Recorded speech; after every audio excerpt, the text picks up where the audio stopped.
हिमाचल में कांग्रेस बिखर गई। लोकसभा चुनाव में दिखने लगा असर। अभिषेक मनु सिंघवी ने कांग्रेस को तोड़ने की तैयारी की। कर्नाटक में भी कांग्रेस की हालत खराब। राज्यसभा चुनाव में क्रॉस वोटिंग तो ऐसे हुई है जैसे कुंभ में डुबकी लगाने की होड़ मची हो। उत्तर प्रदेश में तो ऐसी हलचल मची है जिसका असर लोकसभा चुनाव पर भी पड़ने जा रहा है। कर्नाटक से भी ऐसी ही खबर सामने आई है, लेकिन हिमाचल प्रदेश में जो हुआ ऐसा लग रहा है जिसमें ऑपरेशन लोटस से कहीं ज्यादा किसी ऑटो इम्यून डिजीज जैसे लक्षण दिखाई पड़ रहे हैं। हिमाचल प्रदेश के मुख्यमंत्री सुखविंदर सिंह सुक्खू की तो ये सोचकर ही बेचैनी बढ़ गई होगी। मुख्यमंत्री सुखविंदर सिंह सुक्खू की पूरी उम्मीद थी कि अगर सोनिया गांधी नहीं तो प्रियंका गांधी वाड्रा को कांग्रेस नेतृत्व राज्यसभा चुनाव में उम्मीदवार जरूर बनाया जाएगा। सुक्खू के ऐसा सोचने के पीछे हिमाचल प्रदेश विधानसभा चुनाव में प्रियंका गांधी की शुरू से ही आखिर तक भागीदारी तो रही। उनके वहां घर बनवाने की वजह से संभावना और भी बढ़ जा रही थी। वैसे तो दिल्ली से किसी को भी भेज दिया जाता तो सुक्खू और उनके साथी सिर आंखों पर बैठा लेते, लेकिन गांधी परिवार का प्रभाव तो अलग ही होता। अपनी तरफ से सुक्खू और उनके साथियों ने अभिषेक मनु सिंघवी के उम्मीदवार बनने पर तैयारियों में कोई कमी नहीं की थी, लेकिन गुटबाजी पर काबू नहीं रख सके और खेल हो गया। खबर तो यही आ रही है कि हिमाचल प्रदेश की एकमात्र राज्यसभा सीट के चुनाव में कांग्रेस के कम से कम 9 विधायकों ने क्रॉस वोटिंग की है, जिसका फायदा बीजेपी उम्मीदवार हर्ष महाजन को मिल सकता है। राज्यसभा का चुनाव जीतने के लिए उम्मीदवार को प्रथम वरीयता के 35 वोट चाहिए।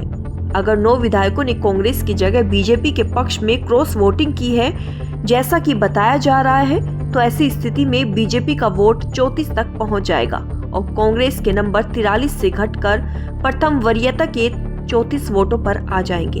68 सदस्यों वाली हिमाचल प्रदेश विधानसभा में बहुमत के लिए जरूरी नंबर है 35 और कांग्रेस का नंबर अगर 43 से 34 पहुंच चुका है तो सुक्खू सरकार डेंजर जोन में पहुंच चुकी है, ऐसा मानकर चलिए। मुश्किल ये है कि बात सिर्फ राज्यसभा चुनाव तक सीमित नहीं रहने वाली है।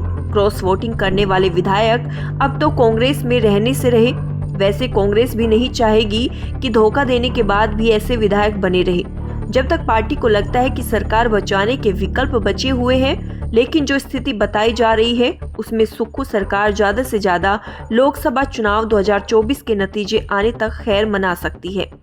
हिमाचल प्रदेश में क्रॉस वोटिंग के पीछे कांग्रेस की गुटबाजी की असली वजह बताई जा रही है। हिमाचल प्रदेश में कांग्रेस के मुख्य तौर पर 2 धड़े हैं।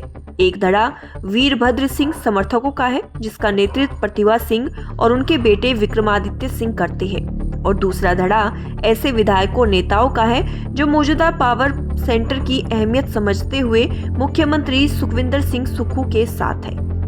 ये तो हिमाचल में कांग्रेस की सत्ता में आने के वक्त ही तय हो गया था कि सुक्खू सरकार की नींव इतनी मजबूत नहीं है जो ऑपरेशन लोटस जैसे भूकंप को झेल सके। 2022 के विधानसभा चुनाव हिमाचल प्रदेश की हार बीजेपी के लिए एक बड़ा झटका था, लेकिन बाद के चुनावों को देखते हुए पार्टी ने गुजरात की रिकॉर्ड दर्ज जीत के साथ आगे बढ़ने का फैसला किया और उसी पर फोकस रहने का भी निर्णय लिया ताकि पार्टी के नेता और कार्यकर्ताओं के मनोबल पर कोई असर न पड़े। और विधानसभा चुनाव के बाद अब लोकसभा चुनाव का टाइम आ गया है। राज्यसभा चुनाव के बहाने मौका देखकर बीजेपी ने अपने तरीके से फीडबैक भी ले लिया है और मनमाफिक फीडबैक उसे मिल चुका है।